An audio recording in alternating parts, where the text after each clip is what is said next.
Hi, welcome back to age Asha vlogs YouTube ಚಾನಲ್ಗೆ. ಅಬ್ಬಾ, ಎಷ್ಟು ದೊಡ್ಡ ಪ್ರಾನ್ಸ್ ಮಾರೆ ಅಲ್ವಾ? ಸೊ ನೋಡಿ, ಎಷ್ಟು ದೊಡ್ಡದಾಗಿದೆ ಪ್ರಾನ್ಸ್. ನೋಡಿ, 2 ಥರದ ಪ್ರಾನ್ಸ್ ಇದೆ. ಒಂದು ಬ್ಲ್ಯಾಕ್, ಒಂದು ವೈಟ್ ಕಲರ್ ಇತ್ತು. ಸೇಮ್ ಲಾಸ್ಟ್ ವಿಡಿಯೋದಲ್ಲಿ ನಿಮಗೆ ತೋರಿಸಿರೋ ಥರ ನಾನು ನಾರ್ಮಲ್ ಆಗಿ ಹೋಗೋ ಶಾಪಿಗೆ ಮೀನು ಶಾಪಿಗೆ ಹೋಗ್ಬಿಟ್ಟು ಮೀನು ತರೋಣ ಅಂತಲೇ ಹೋಗಿರೋದು. ಬಟ್ ಅಲ್ಲಿ ಪ್ರಾನ್ಸ್ ಅಂತೂ ಬಂದಿರೋದು ನೋಡಿ, ವಾವ್, ನನಗಂತೂ ತುಂಬಾ ಇಷ್ಟ ಆಯಿತು. ದೊಡ್ಡ ದೊಡ್ಡ ಪ್ರಾನ್ಸ್ಗಳಿತ್ತು. ಅದಕ್ಕೆ ಫಸ್ಟ್ ನಾನು ಪಿಕ್ ಮಾಡಿದೆ ಪ್ರಾನ್ಸ್ಗಳನ್ನ. ಅದರಲ್ಲಿ 2 ಥರ ಪ್ರಾನ್ಸ್ಗಳನ್ನ ಪಿಕ್ ಮಾಡಿದೆ. ಒಂದು ಬಂದುಬಿಟ್ಟು ವೈಟ್ ಪ್ರಾನ್ಸ್, ಇನ್ನೊಂದು ಬಂದುಬಿಟ್ಟು ಬ್ಲ್ಯಾಕ್ ಪ್ರಾನ್ಸ್. ಎರಡರದ್ದು ಡಿಫ್ರೆನ್ಸ್ ಏನು ಅಂದರೆ, ವೈಟ್ ಪ್ರಾನ್ಸ್ ಬಂದುಬಿಟ್ಟು ಸಮುದ್ರಗಳಲ್ಲಿ ಬದುಕೋ ಪ್ರಾನ್ಸ್ಗಳು. ಬ್ಲ್ಯಾಕ್ ಪ್ರಾನ್ಸ್ ಬಂದುಬಿಟ್ಟು ಫಾರ್ಮಿಂಗ್ ಮಾಡೋ ಪ್ರಾನ್ಸ್ಗಳು. ಆಲ್ಮೋಸ್ಟ್ ಸೀಗಳಲ್ಲೂ ಸಿಗುತ್ತೆ ಆ್ಯಂಡ್ ನದಿಗಳಲ್ಲಿ ಜಾಸ್ತಿ ಸಿಗುತ್ತೆ ಆ್ಯಂಡ್ ಫಾರ್ಮಿಂಗ್ ಕೂಡ ಮಾಡ್ತಾರೆ. ಸೊ ಇದು ನೀವು ನೋಡ್ತಾ ಇದ್ದೀರಾ ಅಲ್ವಾ, ಇದು ಬಂದುಬಿಟ್ಟು ಪ್ರಾನ್ಸ್. ಇದು ಮುಸ್ಟಾಚ್ ಅಂದರೆ ಮೀಸೆ. ನೋಡಿ ಎಷ್ಟು ಉದ್ದ ಇದೆ. ದೇವರು ಎಲ್ರಿಗೂ ಒಂದೊಂದು ಪವರ್ ಕೊಟ್ಟಿರ್ತಾರೆ. ಹಾಗೆಯೇ ದೇವರು ಪ್ರಾನ್ಸಿಗೆ ಮೀಸೆಯಲ್ಲಿ ಪವರ್ ಕೊಟ್ಟಿದ್ದಾರೆ. ಸೊ ಮೊದಲೇದು ಬಂದುಬಿಟ್ಟು ನೀರಲ್ಲಿ ಏನೇ ಬದಲಾವಣೆಗಳಾದ್ರೂ ಅದನ್ನು ಸೆನ್ಸ್ ಮಾಡೋ ಶಕ್ತಿ ಅದಕ್ಕಿದೆ. ಎರಡನೇದು ಬಂದುಬಿಟ್ಟು ಅದ್ರ ಫ್ಯಾಮಿಲಿಗಳು ಎಲ್ಲೇ ದೂರ ಇದ್ರೂ, ಇಲ್ಲ ಅದ್ರ ಸಂಗಾತಿ ಎಲ್ಲಾದರೂ ದೂರ ಇದ್ದರೆ ಅದನ್ನು ಕಂಡು ಹಿಡಿಯೋ ಪವರ್ ಅದಕ್ಕಿದೆ. ಸೊ ಮೂರನೇದು ಬಂದುಬಿಟ್ಟು ಏನಾದರೂ ಅಪಾಯಗಳು ಮುಂಚೆನೇ ಅವುಗಳಿಗೆ ಗೊತ್ತಾಗ್ಬಿಡುತ್ತೆ. ನೋಡಿ, ಇವಾಗ ನೀವು ನೋಡ್ತಾ ಇದ್ದೀರಲ್ಲ, ನಾನು ನಿಮಗೆ 1 by 1 ತೋರಿಸ್ತೀನಿ. ಇದು ಬಂದುಬಿಟ್ಟು ಅದ್ರದ್ದು ಕಣ್ಣು. ಸೊ ನೋಡಿ ಯಾವ ಥರ ಇದೆ. ಸೊ ಪಾಪಪ್ ಹೊರಗೆ ಬಂದುಬಿಟ್ಟಿದೆ ಆ ಕಣ್ಣುಗಳು. ಸೊ ಇದು ಬಂದು ಅದು ಕಣ್ಣು. ಸೊ ಇದು ಬಂದುಬಿಟ್ಟು ಇವಾಗ ನಾನು ತೋರಿಸ್ತಾ ಇರೋ ಪಾರ್ಟ್ ಬಂದು ತಲೆ ಪಾರ್ಟ್. ಇವಾಗ ಇಲ್ಲಿದೆ ನೋಡಿ, ಇದು ತುಂಬ ಶಾರ್ಪ್ ಆಗಿದೆ. ಇದು ಅದರ ಆಯುಧ ಥರ. ಸೊ ಅವುಗಳಿಗೆ ಏನೇ ಬೇಕಾದರೂ ಅದರಿಂದ ರಕ್ಷಣೆ ಮಾಡ್ಕೊಳ್ಳುತ್ತೆ. ಏನೇ ಅಪಾಯಗಳು ಬಂದ್ರೂ ಅದರಿಂದ ರಕ್ಷಣೆ ತುಂಬಾ ಶಾರ್ಪ್ ಇದೆ. ಇದು ನೋಡಿ ಅದರದ್ದು ಕಾಲುಗಳು ಎಷ್ಟು ಉದ್ದಾಗಿ ಸಣ್ಣ ಇದೆ ನೋಡಿ.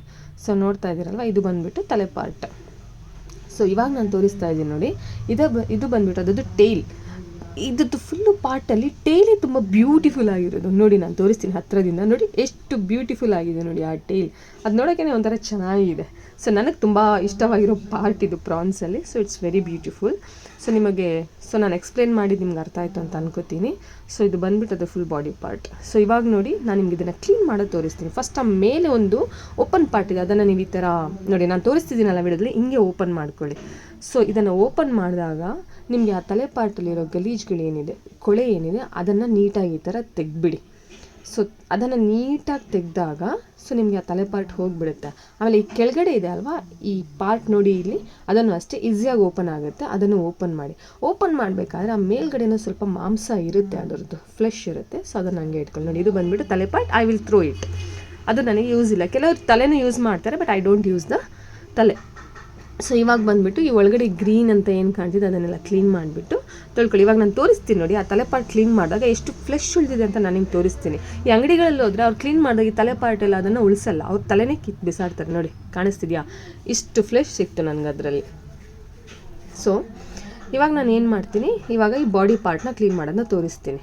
ಇವಾಗ ನೋಡಿ, ಮೇಲೆ ನಿಮಗೆ ಅದು ಓಪನ್ ಮಾಡ್ಲಿಕ್ಕೆ ಬರಲ್ಲ ನೋಡಿ. ಇವಾಗ ನಾನು ಸ್ಕ್ರ್ಯಾಚ್ ಮಾಡಿ ತೋರಿಸ್ತೀನಿ ನೋಡಿ. So you cannot open it. So ಅವಾಗ ಏನು ಮಾಡಿ, ಅದನ್ನು ಉಲ್ಟಾ ಮಾಡಿಬಿಟ್ಟು ಅದು ಕಾಲ್ಗಳ ಪಾರ್ಟ್ ಹತ್ರ ನೀವು ಹಿಂಗೆ ಓಪನ್ ಮಾಡ್ಕೊಳ್ಳಿ. ಇದು ಬಂದುಬಿಟ್ಟು ಅದರದ್ದು ಪೊರೆ ಅಂತೀವಿ ನಾವು, ಇಲ್ಲಾಂದರೆ ಶೆಲ್ ಅಂತೀವಿ.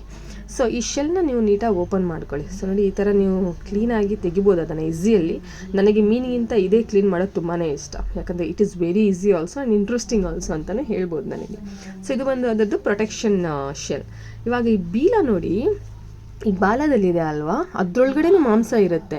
ಅದನ್ನು ಅಷ್ಟೇ ನೀವು ಶಾಪಲ್ಲಿ ಹೋದರೆ ತೆಗೆದುಕೊಡಲ್ಲ, ಅವ್ರು ಜಸ್ಟ್ ಕಟ್ ಮಾಡಿ ಬಿಸಾಡ್ತಾರೆ. ನೋಡಿ ನಾನು ಇವಾಗ ಎಳಿತೀನಿ ನೋಡಿ, ಎಳಿಬೇಕಾದ್ರೆ ಅದ್ರಲ್ಲಿ ಫ್ಲೆಶ್ ಬರುತ್ತೆ ನೋಡಿ, ಯಾವ ಥರ ಬರುತ್ತೆ ಅಂತ ನೋಡಿ. ಜಸ್ಟ್ ಪುಲ್ ಇಟ್ ನೋಡಿ, ಕಾಣಿಸಿದೆ. ಇವಾಗ ನಾನು ನಿಮಗೆ ಝೂಮ್ ಮಾಡಿ ತೋರಿಸ್ತೀನಿ. You can see it right.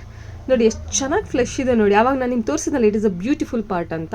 So ಅದರಲ್ಲಿ ಈ ಫ್ಲೆಶ್ ಇರೋದು ನೋಡಿ, ಈ ಫ್ಲೆಶ್ ಕೂಡ ಅದರದ್ದು ಪಾರ್ಟ್ ಆಫೇ ಆಗಿರುತ್ತೆ. So you will not get it in the shop. They will not clean, ಈ ಥರ ಕ್ಲೀನ್ ಮಾಡಲ್ಲ ಅವರು ನೀಟಾಗಿ. ಸೊ ಇವಾಗ ನೋಡಿ, ಈ ಪೂರ್ತಿ ಬಾಡಿ ನಾನು ನಿಮ್ಗೆ ತೋರಿಸ್ತಾ ಇದ್ದೀನಿ. ಸೊ ಬಾಡಿ ಪಾರ್ಟ್ ಇದು. ಸೊ ಇದು ಬಂದುಬಿಟ್ಟು ಫುಲ್ ಫ್ಲೆಶ್. ಇವಾಗ ಅದ್ರ ಒಳಗಡೆ ಕ್ಲೀನ್ ಮಾಡೋದು ತೋರಿಸ್ತೀನಿ. ಆ ಮೇಲೆ ಪಾರ್ಟ್ ಇದೆ ಅಲ್ಲ, ಸೊ ಇದನ್ನು ನೀಟಾಗಿ ನೈಫಲ್ಲಿ ಈ ಥರ ಓಪನ್ ಮಾಡಿ. ಸ್ವಲ್ಪ ಶಾರ್ಪ್ ಆಗಿರೋ ನೈಫ್ ತೊಗೊಳ್ಳಿ. ನಾನೊಂದು ಸ್ವಲ್ಪ ಗರ ಇರೋ ನೈಫ್ ತೊಗೊಂಡ್ಬಿಟ್ಟೆ. ಸೊ ನೀವು ಶಾರ್ಪ್ ಆಗಿರೋದು ಒಂದೇ ಲೈನ್ ಹೇಳಿದ್ರೆ ಬಂದುಬಿಡುತ್ತೆ ನೋಡಿ. ಇವಾಗ ನಾನು ಇದನ್ನು ಓಪನ್ ಮಾಡಿ ತೋರಿಸ್ತೀನಿ. ಇದು ಬಂದುಬಿಟ್ಟು ಅದರದ್ದು ಡೈಜೆಸ್ಟಿವ್ ಪಾರ್ಟ್. ಇದು ಅಂದರೆ ತಿಂದಿದ್ದೆಲ್ಲ ಬಂದುಬಿಟ್ಟು ಅದ್ರ ಮೇಲೆ ಪಾರ್ಟಲ್ಲಿರುತ್ತೆ. ಸೊ ಇದು ಬಂದುಬಿಟ್ಟು ಡೈಜೆಸ್ಟಿವ್ ಪಾರ್ಟ್. ಸೊ ಗ್ರೀನ್ ಆಗಿದೆ ನೋಡಿ. ಸೊ ಅದು ತಿಂದಿದ್ದೆಲ್ಲ ಇಲ್ಲಿ ಡೈಜೆಸ್ಟ್ ಆಗುತ್ತೆ. ಇದನ್ನು ಕ್ಲೀನ್ ಮಾಡಿಲ್ಲ ಅಂದರೆ ಕೆಲವರು ನಮ್ಮದು ಆಲ್ರೆಡಿ ಇಲ್ಲೆಲ್ಲನೂ ಕ್ಲೀನ್ ಮಾಡ್ಕೋತೀವಿ. ಇದನ್ನು ಕ್ಲೀನ್ ಮಾಡಿಲ್ಲ ಅಂದರೆ ಟೇಸ್ಟಲ್ಲಿ ವೇರಿಯೇಷನ್ ಬರುತ್ತೆ, ಸ್ವಲ್ಪ ಕಹಿ ಬರುತ್ತೆ. ನೋಡಿ ಇವಾಗ ನಾನು ತೆಗಿತಾ ಇದ್ದೀನಿ, ಕಾಣಿಸ್ತಿದೆ ಅಲ್ವಾ? ಇದನ್ನು ಕ್ಲೀನ್ ಮಾಡಿಬಿಡಿ ನೀಟಾಗಿ. ಸೊ ನೋಡಿ ಈ ಥರ ನೀಟಾಗಿ ನಾನು ಕ್ಲೀನ್ ಮಾಡ್ಕೋತೀನಿ. ಸೊ ಸ್ವಲ್ಪ ಇದು ನಿಮ್ಗೆ ತೋರಿಸ್ಲಿಕ್ಕಂತ ನಾನು ನೀಟಾಗಿ ಒಂದು ವೀಡಿಯೋ ಮಾಡ್ಕೊಂಡಿದ್ದೀನಿ.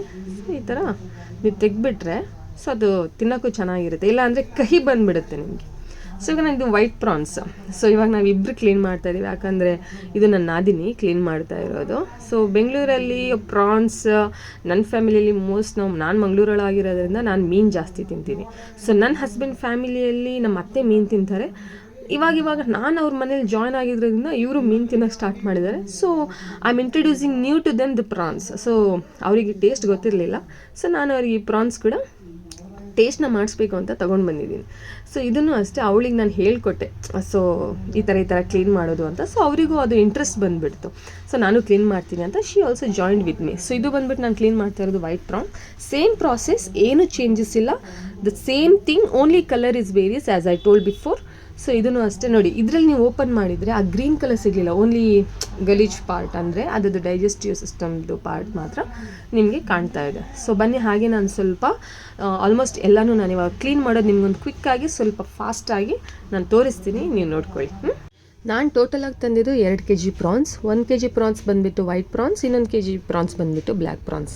ಈ ಪ್ರಾನ್ಸ್ಗಳು ಮಕ್ಕಳು ಕೂಡ ಕ್ಲೀನ್ ಮಾಡ್ಕೋಬೋದು. ಒಂದು ಸಲ ನೀಟಾಗಿ ಹೇಳ್ಕೊಟ್ರೆ ಮಕ್ಕಳು ಕ್ಲೀನ್ ಮಾಡ್ಕೋಬೋದು. ಓನ್ಲಿ ಆ ತಲೆ ಪಾರ್ಟ್ ಹತ್ರ ಶಾರ್ಪ್ ಅದರದ್ದು ಇದಿದೆ ಅಲ್ವಾ ಇನ್ಸ್ಟ್ರೂಮೆಂಟ್, ಅದನ್ನು ಮಾತ್ರ ನೀವು ಸ್ವಲ್ಪ ಕೇರ್ಫುಲ್ಲಾಗಿ ಅವ್ರಿಗೆ ಎಕ್ಸ್ಪ್ಲೇನ್ ಮಾಡಬೇಕು. ಅದನ್ನು ಬಿಟ್ಟು ಇದನ್ನು ಚಿಕ್ಕವರು, ದೊಡ್ಡವರು, ಏಜ್ ಆದವರು ಯಾರು ಬೇಕಾದರೂ ಇದನ್ನು ಕ್ಲೀನ್ ಮಾಡ್ಕೋಬೋದು. ತುಂಬಾ ಈಸಿ. ಸೊ ಎಸ್ಪೆಷಲಿ ಕಿಡ್ಸಿಗೆ ತುಂಬ ಇಂಟ್ರೆಸ್ಟ್ ಬರುತ್ತೆ ಇದರಿಂದ. The will get these interest, the we can learn in very early age ಅಂತಲೇ ಹೇಳ್ಬೋದು ನಾನು. ತುಂಬ ಜನ ನನ್ನ ವೀಡಿಯೋಸ್ನ ನೋಡ್ತಾ ಇದ್ದೀರಾ, ಆದರೆ ಸಬ್ಸ್ಕ್ರೈಬ್ ಮಾಡೋದನ್ನ ಮಾತ್ರ ಮರ್ತೋಗ್ಬಿಡ್ತಾ ಇದ್ದೀರಾ. So I request you all, kindly subscribe my channel. ಹಾಗೆ ಪಕ್ಕದಲ್ಲಿರೋ ಬೆಲ್ ಬಟನ್ನು ಒತ್ತೋದನ್ನ ಮರಿಬೇಡಿ. ನನ್ನ ವೀಡಿಯೋಸ್ ಯಾವುದೇ ನಾನು ಹಾಕಿದರೂ ಫಸ್ಟ್ ನಿಮಗೇನೆ ನೋಟಿಫಿಕೇಷನ್ ಬರುತ್ತೆ. So kindly subscribe me and bell ಬಟನ್ನ ಕ್ಲಿಕ್ ಮಾಡಿ. ಓಕೆ, ಹಾಗೆಯೇ ನಾನು ಇವಾಗ ಬ್ಲ್ಯಾಕ್ ಪ್ರಾನ್ಸ್ ಕೂಡ ಕ್ಲೀನ್ ಮಾಡ್ಕೊಂಡಿದ್ದೀನಿ. Same process, there is no much difference, ಎಲ್ಲನೂ ಸೇಮ್.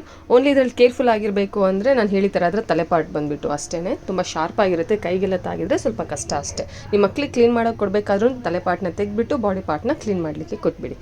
So that's all. ನಾನು ಹೇಳಿರೋ ಪ್ರಕಾರ ಅದು ಬಂದುಬಿಟ್ಟು ವೈಟ್ ಶ್ರಿಮ್ಸ್, ಇದು ಬಂದುಬಿಟ್ಟು black prawns. That's all is the difference. ಇದ್ರ ಬಗ್ಗೆ ಇನ್ನೊಂದೆರಡು ಇನ್ಫಾರ್ಮೇಷನ್ ಅಂದರೆ, ಇದ್ರದ್ದು ಅದೇ ನಾನು ಹೇಳಿದ್ನಲ್ಲ ಮುಸ್ಟಾಚ್ ಬಂದು ಅದನ್ನು ಆ್ಯಂಟೆನಾ ಅಂತ ಕರೀತಾರೆ. ಸೊ ಅದರಲ್ಲಿ ಕಾಲ್ಗಳಿದೆ ಅಲ್ವಾ, ನಿಮಗೆ ಕಾಲ್ಗಳು ತೋರಿಸಿರೋದ್ರಲ್ಲಿ ಮುಂದೆದ ಕಾಲ್ಗಳು ಬಂದುಬಿಟ್ಟು ವಾಕಿಂಗ್ ಪರ್ಪಸ್ಗೆ ಯೂಸ್ ಮಾಡುತ್ತೆ ಅದು 2 ಕಾಲ್ಗಳನ್ನ. ಹಿಂದೆ ಕಾಲ್ಗಳು ಅದನ್ನು ಸ್ವಿಮ್ಮಿಂಗ್ ಪರ್ಪಸ್ಗೆ ಯೂಸ್ ಮಾಡುತ್ತೆ. ಹಾಗೆ ಈ ಆ್ಯಂಟೆನಾ ಇದೆ ಅಲ್ಲ, ನಿಂತಲ್ಲೇ ಬ್ಯಾಲೆನ್ಸ್ ಮಾಡ್ಕೊಳ್ಳೋದಕ್ಕೂ ಸಹಾಯ ಮಾಡುತ್ತೆ. ಸೊ ಫೈನಲ್ ಆಗಿ ನಾನು ಫಸ್ಟ್ ಪಾರ್ಟ್ನ ಮುಗಿಸಿದ್ದೀನಿ, ಅಂದರೆ ಅದೆಲ್ಲನೂ ಕ್ಲೀನ್ ಮಾಡಿದ್ದೀನಿ, ಅದ್ರ ಬಾಡಿ ತಲೆ ಎಲ್ಲನೂ ತೆಗೆದಿದ್ದೀನಿ ನಾನು ಅದನ್ನು. ಸೊ ನೀವು ಕ್ಲೀನಾಗಿ ನೋಡ್ಬೋದು. ನೋಡಿ ಈ ಪ್ರಾನ್ಸಲ್ಲಿ ನಾನು ಎಲ್ಲೂ ನಿಮಗೆಲ್ಲದರಲ್ಲೂ ಅದ್ರದ್ದು ಟೇಲ್ ಕಾಣ್ತಾ ಇದೆ. ಸೊ ನಾನೆಲ್ಲೂ ವೇಸ್ಟ್ ಮಾಡಿಲ್ಲ ಇದ್ರದ್ದು ಫ್ಲೆಶ್ನ. ಸೊ ನಿಮ್ಗೆ ಅದರಲ್ಲಿ ಎಷ್ಟು ಫ್ಲೆಶ್ ಸಿಗುತ್ತೋ ಅಷ್ಟು ಫ್ಲೆಶ್ನ ನಾವು ಇಟ್ಕೋಬೇಕು. ಅಷ್ಟು ನೀಟಾಗಿ ಕ್ಲೀನ್ ಮಾಡಿದರೆ ನಿಮ್ಗೆ ಒಳ್ಳೆಯದು.